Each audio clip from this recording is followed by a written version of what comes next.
Hey guys, Gameboy3800 here, once again back in Forza Horizon 4. It's been a little while. I wasn't intending on doing another build series for the channel, but then I realized that even now Horizon 5 is like still many months away, so we're going to continue on doing build series in Forza Horizon 4. And we're going to start off with a familiar face, the Buick GSX. This will be our benchmark car for the series because I like the Buick GSX, and it's overpowered and it's the best car in the game. Fight me. Actually, I don't really care for it. I never drive it. But it is good for build series because of the engine. What we're going to be doing this time is more off-roading, so much like the rally muscle car, but instead of A-Class, we're going to step it down to B-Class. B-Class is way different because of how much it limits what you can do with the car. You really need to be picky with what upgrades you put onto the car. It's going to be dirt racing, so we're going to want all-wheel drive. But some cars, especially if they don't have a lot of power, may be able to get away with rear-wheel drive and stay lighter, you know?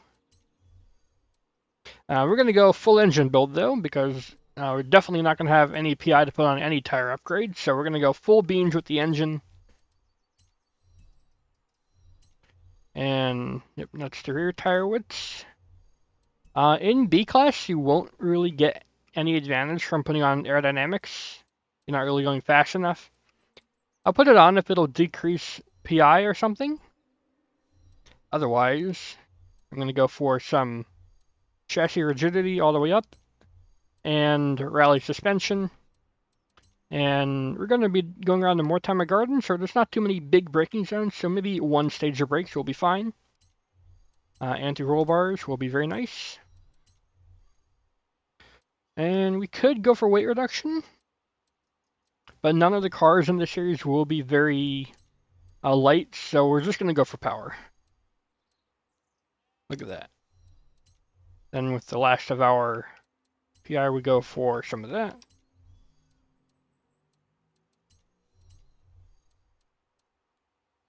Some of that. And here we go. We have a fairly very high power build for B-Class. Can I get a different one? Yes, I can. Very nice. We'll put it on our wing, decrease PI. No, but it will make it lighter. And we'll increase our top speed. Not that it matters. Now let's put on the wing just for giggles, you know. And I'm not going to go too in depth. That's our build. I'll tune it the same way I did before. And then this car will be our benchmark car. I don't have a time set up yet. This will be the car that sets our time.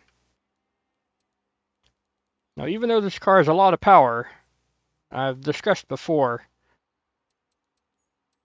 the idea of like a pure engine build versus a like more sensible build. So I don't think this car is going to be at the very top, but I had to build it up to my usual full beans build. Forgot to put in a diff. I am smart. Can I get any free upgrades here? Yes, I can. 3 pounds there, 3 pounds there, so it doesn't really matter.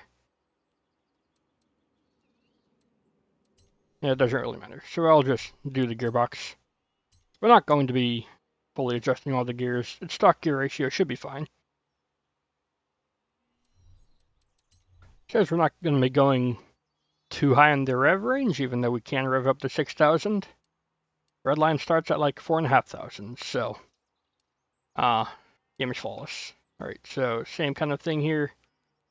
Very open front diff so that we get less understeer, because you know we're going to be dealing with that this whole time. And we have big boy rear tires, so the more that we can have it rear bias, the better. And that is our vehicle.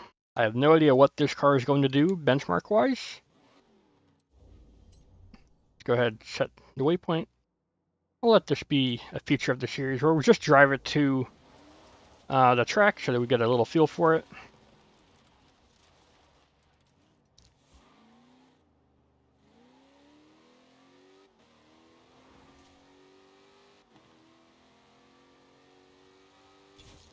I probably could have gotten away without putting on a supercharger, because this motor's so torquey anyways, but I decided to go for the supercharger. This may be the most powerful car we have go around the track.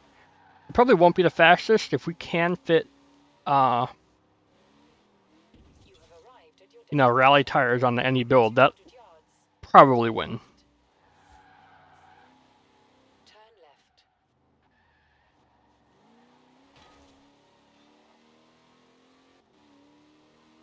I put on full chassis rigidity. Maybe I didn't need to. Probably could have gotten away with like just 1 or 2 stages instead of all 3. You never know though.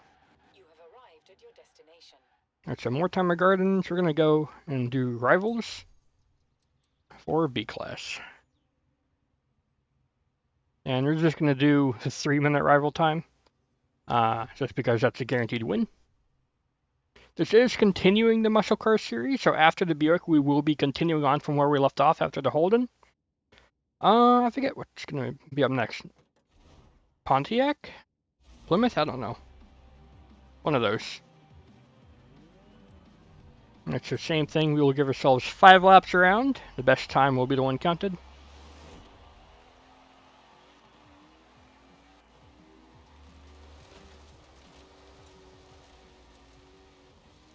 This is a fairly high speed course.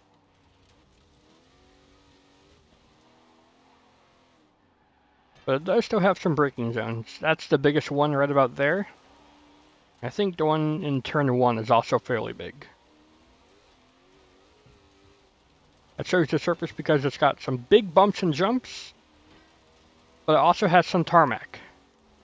So it's a pretty mixed surface.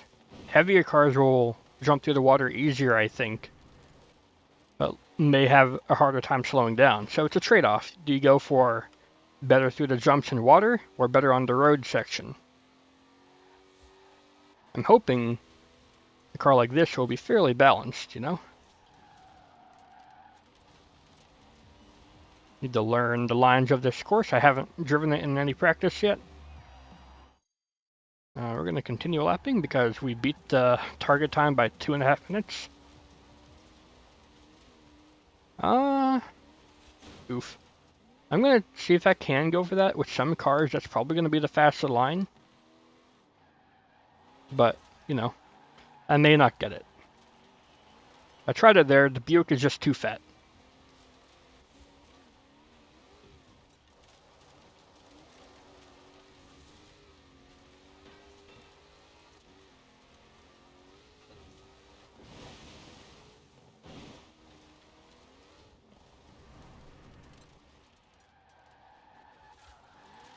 Too much speed into that corner. The lap was already dirtied there, so it did not matter.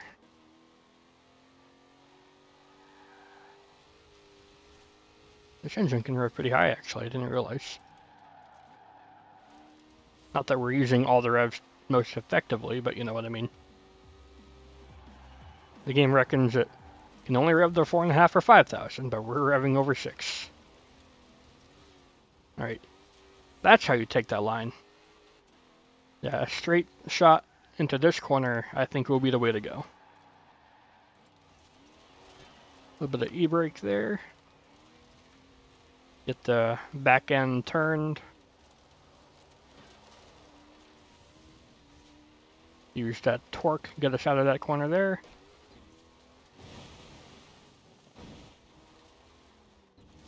Some of the cars have to get us through the jump section. Have the e-brake there to get the front end to turn in at all. Could probably do better there. We have a couple more laps to go. This car's handling bumps pretty good. Not handling slowing down too well though. And we are on standard tires from 1970. Oh, oof.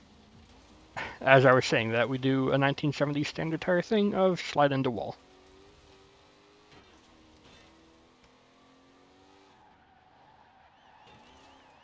But yeah, that was a much better time, 58 seconds.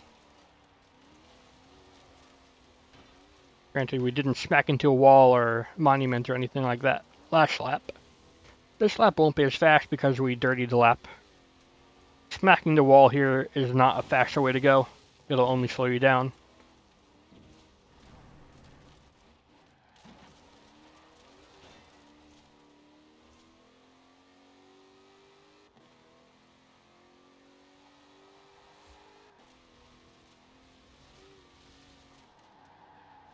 I forgot this car has 6 gears. I thought we were using the standard street gearbox with 5.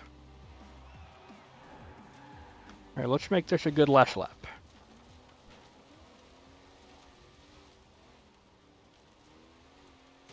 You must be kidding. Let's make this a good last lap. Smack straight into Monument. Why is that even there? We'll try again. There we go, I got it this time. It's not going to be a faster lap, it's dirty anyways.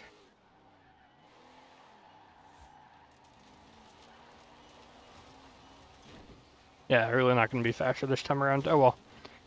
I'm just going to call it there. 58.6 is our target time. So now let's see what vehicle we have up next. I really do not know.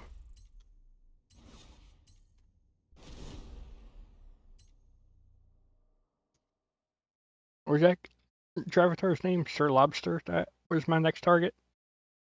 I don't know.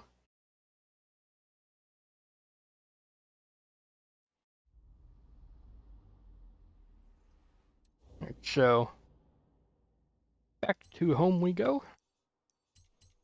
I set that as our home because it's the closest one there. And we can use it to practice drive and such to the track.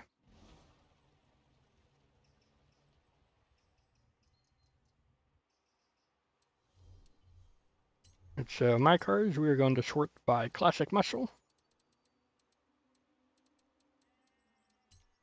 And you can see I have a few Buicks now. This week it's actually the 50% reward, so there's been a lot on the auction house. In fact, let's see if there is any on the auction house. Probably not, but maybe we'll get lucky and see one. Nah, oh well. I wouldn't buy it anyways, I have too many.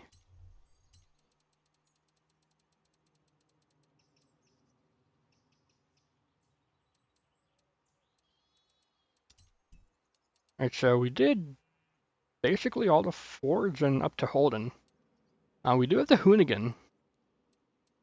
I don't know if we will be able to get this car into B class, so we may go with the James Bond edition there. I'll try the Napalm Nova. This is a wheel spin car. Pretty uncommon. And let's see what the default upgrade is for this car. 765. No, there's no way we can get this car down into B class. It's one of the few muscle cars that starts in A class. Everything else is in like C or B class. Sometimes even D class like that. James Bond edition. I'll see if there's any way we can get this to be lower, but the only engines are better. All-wheel drive swapping makes it better. Yeah.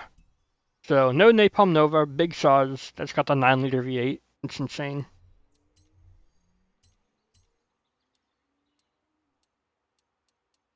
For the James Bond edition Hornet, I don't know why it's in classic muscle, but it is. I guess it's got a 5.9-liter V8, so that's why. So just like before, we started off with AMC. We're doing it again, even though this one says James Bond.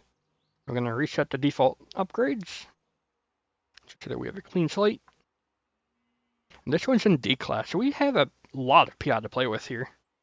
This will probably be the most PI we get to play with the series.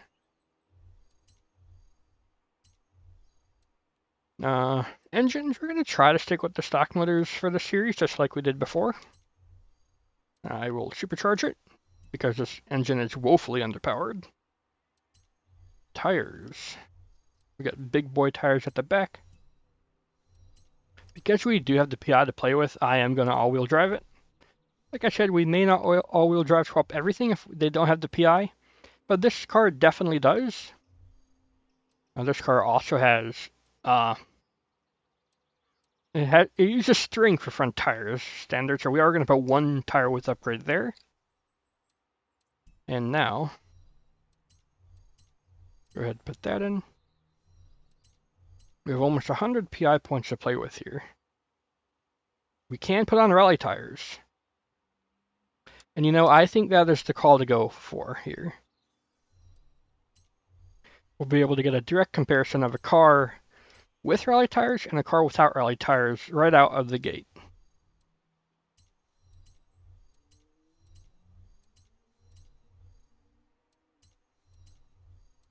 We can even go for full weight reduction. I'll do one stage of weight reduction. And we'll check here. No. What? No. Yep, the rear wing does decrease PI. I'll do the supercharger. It's hilarious how tall the supercharger is.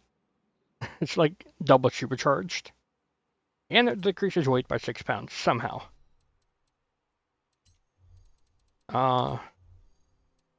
Actually, we cannot go for a full supercharger upgrade. I guess that's okay.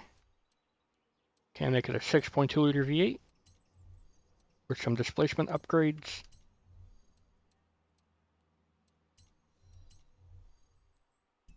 And I'm going to go back on what I said before about the weight reduction. We're going to take that lash a little bit out.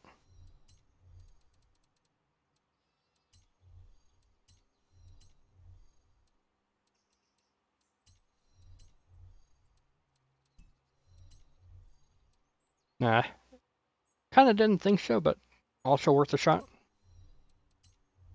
Nah, there's no way I can get it to be full supercharger upgrade in this class with these tires. So I'll stop trying. Can get a flywheel, 3,500 pounds on the dot. And can we go for like a gearbox upgrade? Yes, we can. All right, so that's our AMC Hornet.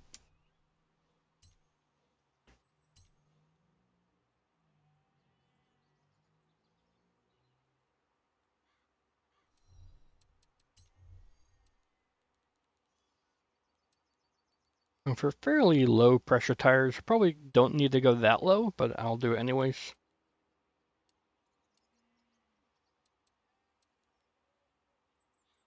I'll just do 9.5 on front and rear to even it out.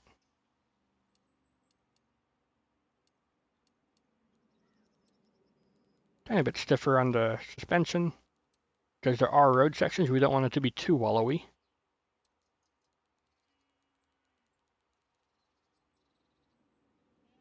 And even though this isn't a big car, it is surprisingly heavy at 3,500 pounds.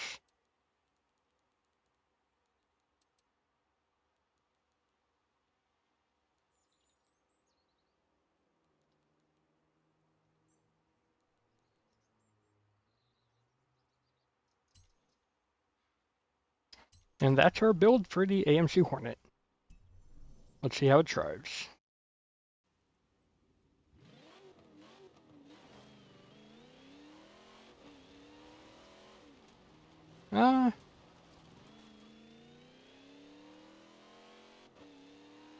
Definitely does feel grippier.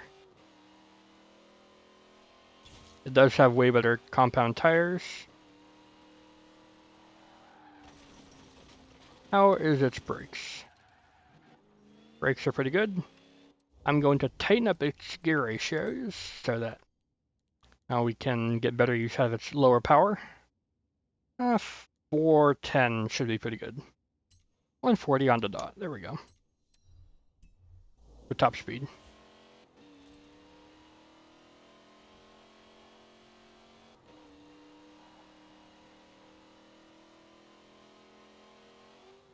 You have arrived at your destination.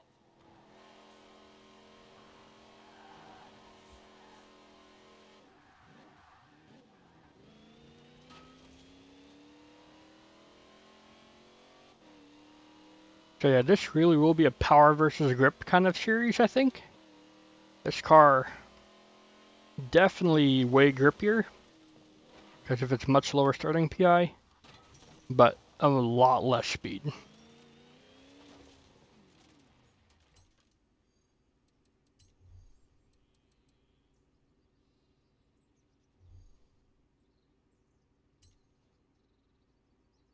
set the time to myself so that we have a direct comparison. We need to be to 58.6.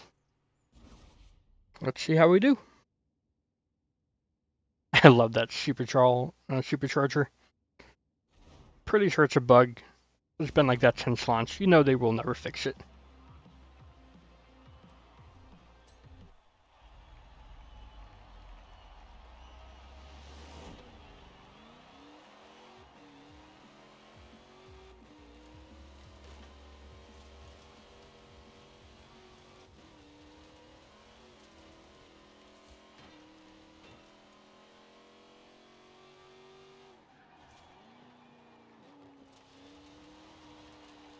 Oh yeah, this car definitely feels better on the dirt.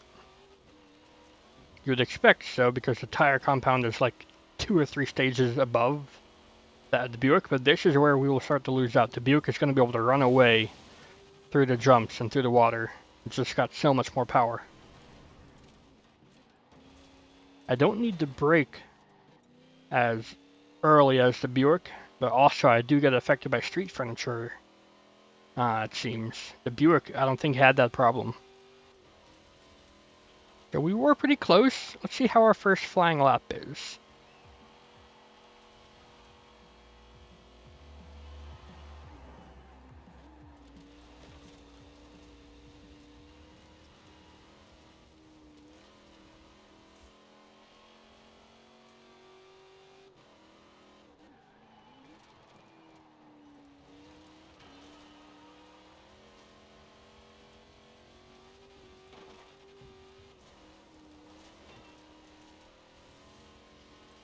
We're doing good. I think we're far enough ahead. I think we have a winner already.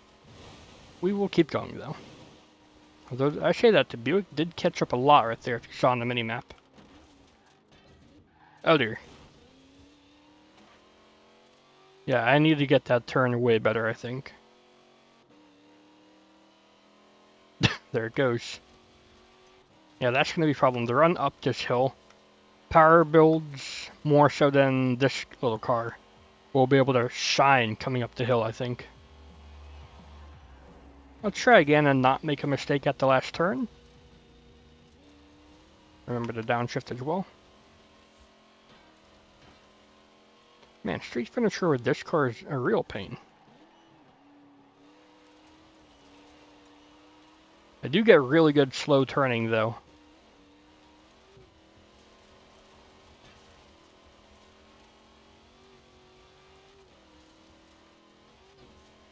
I found a good line through there. Of course, we will get faster as well as we learn the track. A little bit deep there, but the Buick also goes deep. Now it's whether we are far enough ahead from the Buick to negate its power advantage up the hill. Oh, here it comes. It's getting close. Not fast enough. We get it by almost a second. And we have a couple more to go.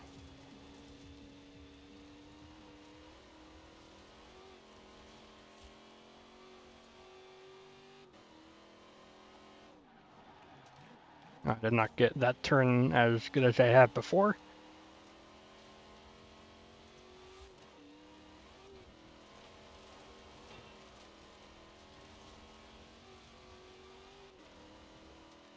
Yeah, you can definitely see how this will be an interesting series. We may have some cars that are low enough PI to be able to get the rally tires, but some that just start too high, that they can never get rally tires no matter what. So, I think the leaderboard will be split up between rally versus non-rally tires. So we'll probably need to keep an eye out for that.